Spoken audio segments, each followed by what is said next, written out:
ज़कात असल में दी गरीबों को नहीं जाती, किसको दी जाती है? क्योंकि अल्लाह ने मांगा है हमसे पैसा। मन ज़ल्लज़ी युक़रिज़ुल्लाह, कौन है जो अल्लाह को कर्जा देगा? अल्लाह ने तो गिफ्ट भी नहीं मांगा।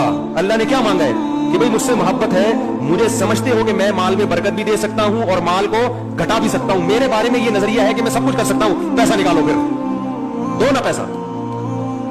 अब जिसको डर हो के दूंगा तो हलाक ना हो जाए, इसका मतलब तुम अल्लाह को अला कुल्ली शैइन कदीर नहीं समझते। और अल्लाह कह रहे कर्जा दो, मैं कौन सा गिफ्ट मांग रहा हूं, मैं वापस लौटा दूंगा।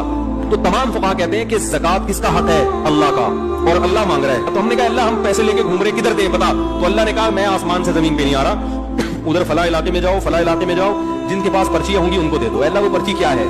तो अल्लाह कहेंगे ये अलामतें हैं। वो अलामतें ये हैं कि जिसके पास 52.5 तोले चांदी के बराबर भी पैसे नहीं है, कोई इजाफी प्लॉट भी नहीं है, सोना भी नहीं है, चांदी भी नहीं है, तो उसको जाके पकड़ा दो। वो मेरे नुमाइंदे हैं जो जमीन में घूम रहे हैं। और फिर जब उसको दोगे तो शुक्रिया नहीं मांगना उससे।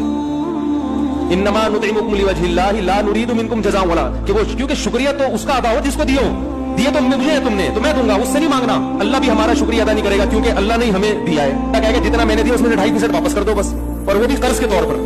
तो अल्लाह पर भी हमारा एहसान नहीं है और उस गरीब पर भी एहसान नहीं, क्योंकि उसको तो अल्लाह ने खिलाना था। तो अल्लाह की जिम्मे जो रकम उसकी बनती थी, अल्लाह ने बराह रास्त देने के बजाय अल्लाह ने हमसे कहा कि तुमने जो पैसे मुझे देने थे तो मेरा एक कर्ज ख्वाह है, उसको जाके डायरेक्ट पकड़ा दो।